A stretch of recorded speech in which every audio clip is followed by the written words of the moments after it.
Everyone, welcome back to our YouTube channel. So as you know, हमारी series चल रही है केमिस्ट्री की क्लास 9th की। तो हम चैप्टर 3 कर रहे हैं, ठीक है। तो उसमें आज हम चैप्टर 3 में पहुंच गए हैं टॉपिक पे, किस पे? वैलेंसी पे। तो आज हम वैलेंसी डिस्कस करेंगे कि वैलेंसी होती क्या है, ठीक है। एटम्स, कुछ एटम्स होते हैं सिंगल एग्जिस्ट करते हैं, ठीक है, जैसे नियोन हो गया, आर्गन हो गया। कुछ क्या होते हैं कंबाइंड स्टेट में, दो के स्टेट में, जिनकी एटोमिसिटी 2 होती है। लास्ट क्लास में हमने एटोमिसिटी पढ़ा हुआ है, ठीक है। दो के पेयर में एग्जिस्ट करते हैं, कुछ 3 के पेयर में एग्जिस्ट करते हैं। तो ऐसे क्यों करते हैं, ठीक है। तो that we will study. Why do some elements are monoatomic? कुछ एलिमेंट्स मोनोएटॉमिक क्यों होते हैं, सिंगल एटम की फॉर्म में क्यों एग्जिस्ट करते हैं, जैसे हीलियम, नियोन, आर्गन, ये सब। कुछ होते हैं डायटोमिक और ट्राइएटोमिक, दो के पेयर में, हाइड्रोजन जैसे H2 की फॉर्म में 2, O3 ओजोन। तो ऐसा क्यों होता है, ठीक है। सबकी एटोमिसिटी डिफरेंट क्यों है, that we will study. Every element has a definite combining capacity that determines the atomicity of its molecules. Her element की कंबाइनिंग कैपेसिटी अलग है। जैसे हर ह्यूमन बीइंग की नेचर अलग होती है। कुछ ह्यूमन बीइंग्स क्या होते हैं, अकेले रहना पसंद करते हैं। कुछ सिर्फ फैमिली में ही रहना पसंद करते हैं। कुछ सिर्फ फ्रेंड्स के साथ ही रहना पसंद करते हैं। कुछ फैमिली और फ्रेंड्स दोनों के साथ ही, जिनका सर्कल बहुत बड़ा होता है, उन सभी के साथ रहना पसंद करते हैं, ठीक है। कुछ लोग सिर्फ छोटी फैमिली, न्यूक्लियर फैमिली में रहना ही पसंद करते हैं। कुछ जॉइंट फैमिली में रहना पसंद करते हैं। तो सबकी ना कंबाइन होने की कैपेसिटी, लोगों के साथ घुलने मिलने की कैपेसिटी अलग अलग होती है। वैसे ही हमारे एलिमेंट्स की, एटम्स की कैपेसिटी भी किसी के साथ ज्वाइन होने की, कंबाइन होने की अलग अलग होती है, ठीक है। कोई सिर्फ एक ही एटम के साथ ज्वाइन होना चाहेगा, कोई 2 के साथ ज्वाइन होना चाहेगा, कोई 3 के साथ ज्वाइन होना चाहेगा, कोई 4 के साथ ज्वाइन होना चाहेगा। और वो कितने के साथ ज्वाइन होना चाहता है, उसे उसकी क्या बोलते हैं, कंबाइनिंग कैपेसिटी, यानी कि वैलेंसी। क्या बोलते हैं उसे, उसकी valency. So what is valency? Every element reacts with the other elements according to its combining capacity. जैसे A और B कंबाइन किए, प्रोडक्ट बना, ठीक है, AB। We call its valency, ठीक है। वैलेंसी क्या होती है, combining capacity of elements, combining capacity of element. तो कैसे होता है, अब कंबाइनिंग कैपेसिटी कैसे डिसाइड होगी भाई? कंबाइनिंग कैपेसिटी डिसाइड होगी कि आउटर मोस्ट शेल में कितने इलेक्ट्रॉन्स आ सकते हैं। या तो आउटर मोस्ट शेल में मैक्सिमम 2 इलेक्ट्रॉन आए, या फिर 8 इलेक्ट्रॉन आए, या तो ड्यूप्लेट कंप्लीट हो, ठीक है, या फिर ऑक्टेट कंप्लीट हो, ठीक है। 2n²। n क्या होता है, शेल नंबर। n क्या होता है, शेल नंबर,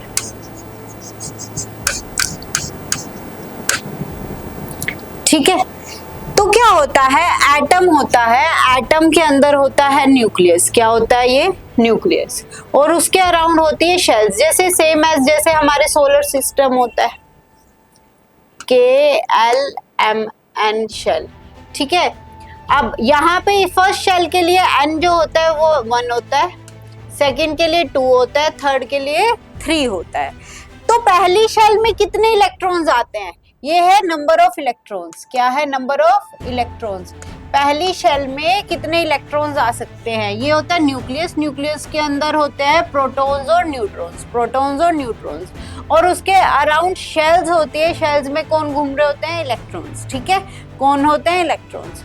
तो पहली शेल में देखो, जरूरी नहीं होता हर शेल में कितने भी इलेक्ट्रॉन्स आ जाएंगे। पहली शेल छोटी है तो कम इलेक्ट्रॉन्स आएंगे, दूसरी शेल बड़ी है तो ज्यादा इलेक्ट्रॉन्स आएंगे, तीसरी शेल और बड़ी है तो और ज्यादा आएंगे, ठीक है। तो कितने आ सकते हैं मैक्सिमम पहली शेल में, फॉर K शेल?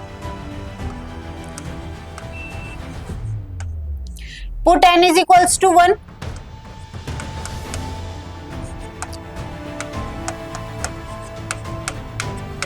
2 इलेक्ट्रॉन, तो इसे बोलते हैं ड्यूप्लेट कंप्लीट होना। या तो ड्यूप्लेट कंप्लीट हो या फिर देखो एल शेल में कितने इलेक्ट्रॉन्स आएंगे, एन क्या हो गया 2,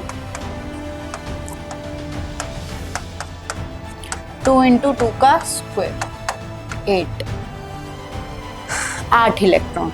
ऐसे ही थर्ड शेल में कितने आएंगे,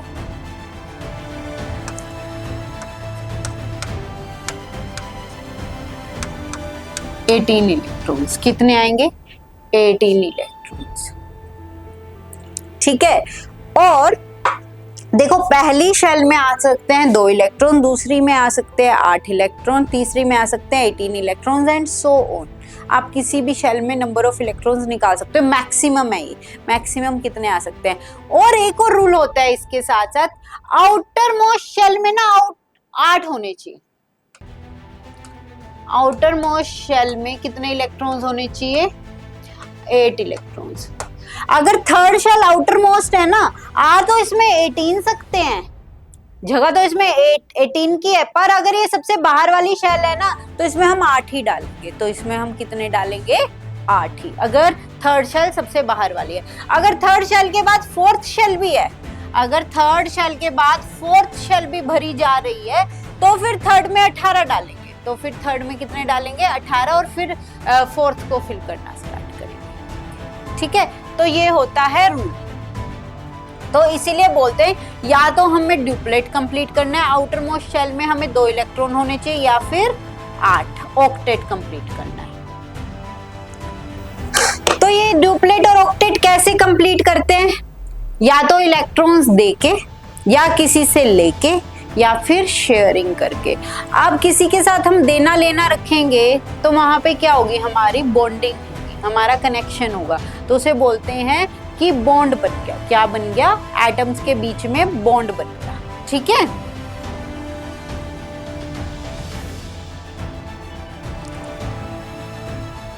अब जैसे हमें सोडियम की वैलेंसी फाइंड आउट करनी है, किसकी, सोडियम की।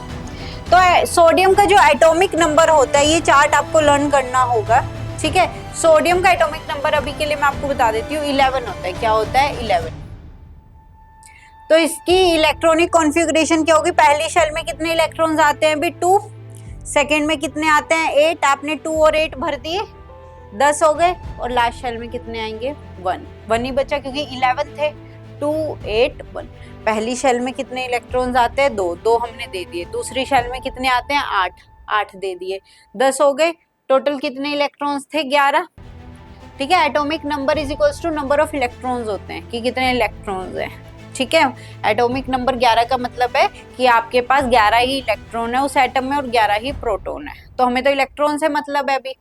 ठीक है, तो 2 दे दिए, 8 दे दिए, 10 हो गए, तो एक बचा, एक थर्ड शेल में गया, 11 हो गए। ठीक है, तो अब क्या हुआ, जब 11 इलेक्ट्रॉन हो गए, अब देखो आउटर मोस्ट शेल में कितने होने चाहिए, या तो ड्यूप्लेट कंप्लीट होना चाहिए या ऑक्टेट। ड्यूप्लेट का तो यहाँ मतलब बन नहीं रहा भाई, तो हम क्या करेंगे, थर्ड शेल है, थर्ड में ड्यूप्लेट का कोई वो है नहीं, वो सिर्फ ना हाइड्रोजन और हीलियम के लिए होता है, 2 के लिए छोटे एटम्स है, बाकी सबके लिए नहीं। ठीक है, अभी हम वैसे डिस्कस करेंगे कि कितनी कितनी किस किस की वैलेंसी होती है, कैसे कैसे आते हैं। छोटे एटम्स के लिए होता है वो, बड़े एटम्स के लिए नहीं होता, ये बड़ा है। ठीक है, तो 2, 8, 1। तो ये क्या करेगा, या तो 7 इलेक्ट्रॉन ले ले, ठीक है, 7 + 1 8 बना ले आउटर मोस्ट शेल में, या फिर 1 दे दे और 2,8 बच जाए। या तो ये 7 ले ले, 7 ले लेगा तो क्या बनेगा, 2, 8, 8। ठीक है, या फिर ये 1 दे दे, 1 दे दिया इसने, तो क्या बना, 2,8। तो एक बात सोचो कि 7 इलेक्ट्रॉन लेने इजी है या 1 इलेक्ट्रॉन देना इजी है। ठीक है, 7 इलेक्ट्रॉन किसी से लेना बहुत डिफिकल्ट चीज है, आप किसी से बहुत ज्यादा मांग रहे हो।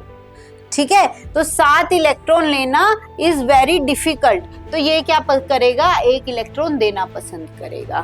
और जो लोग देते हैं, जिनकी गिविंग नेचर होते, giving nature is a positive nature. Okay, दान देना इज अ पॉजिटिव थिंग।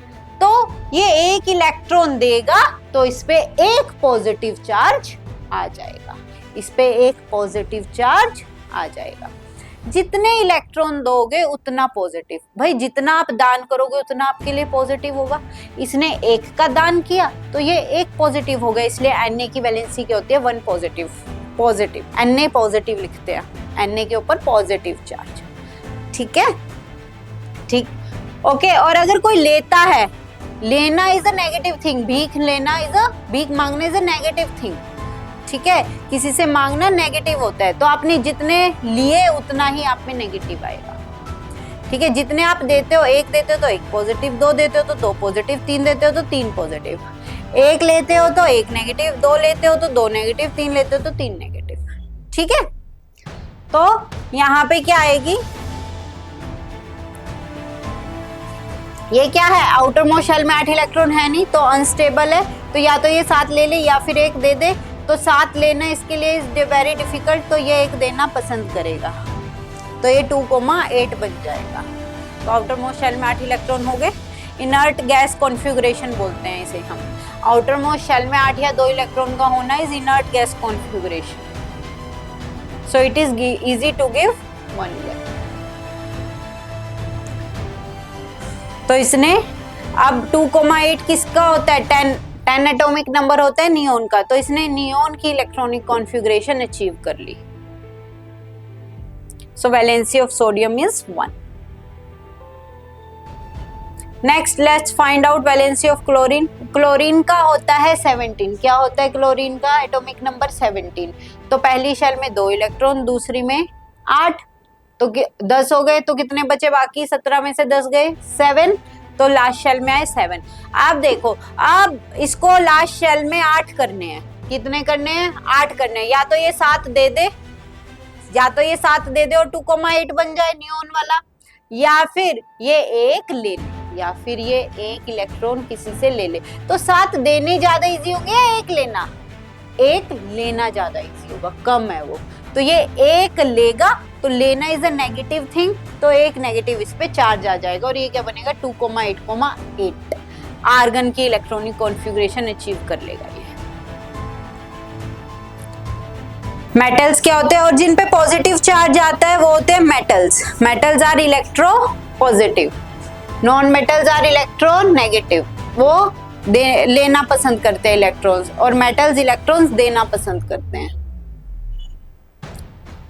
तो यहाँ पे एलिमेंट है, सिंबल है और वैलेंसी है। लिथियम की वैलेंसी क्या होती है भाई 1, सोडियम की 1, पोटेशियम की भी 1, ये लर्न करनी है आपको, सिल्वर की भी 1, कॉपर की भी 1, कॉपर की 2 होती है 1 and 2 बोथ, इन्हें बोलते हैं हम ट्रांजिशन मेटल्स। क्या बोलते हैं इन्हें हम, ट्रांजिशन मेटल्स। जैसे आयरन की 2 और 3 दोनों होती है, ठीक है, जिनकी जो वैलेंसीज होती है मल्टीपल वैलेंसीज होती है, मल्टीपल ऑक्सीडेशन स्टेट्स में जो एग्जिस्ट करते हैं, ठीक है, उन्हें बोलते हैं हम ट्रांजिशन मेटल्स। तो कॉपर 2 स्टेट में एग्जिस्ट करता है, +1 +2।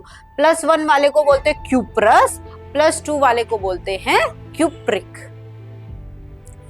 मरकरी Hg1 and 2 ये भी दोनों में एग्जिस्ट करता है, मर्क्यूरस, मर्क्यूरिक।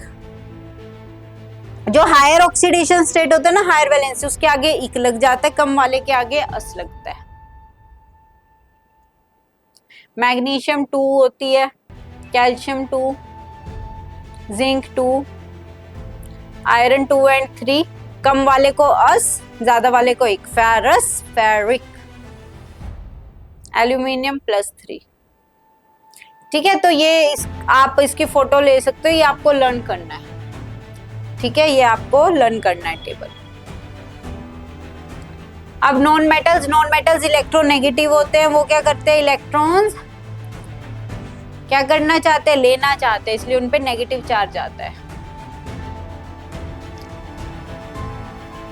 ठीक है। ये हाइड्रोजन 1, फ्लोरीन 1, सब नॉन मेटल्स है, क्लोरीन 1 नेगेटिव में है, ये सारी वैलेंसीज, ब्रोमीन 1, आयोडीन 1, ऑक्सीजन 2 -2 होता है, ठीक है, element, sulphur S-2, nitrogen 3, phosphorus 3, carbon 4, carbon 4, ठीक है। तो ये आपको लर्न करनी है वैलेंसीज, इसके बिना आप फॉर्मूलाज नहीं बना पाओगे। तो in next module will be doing the ions and the polyatomic ions. That's all for today. I hope आप टेबल को लर्न कर लो, वैलेंसी वाले टेबल को, ताकि हम फॉर्मूलाज बनाना सीख ले आगे के लिए। Okay, thank you.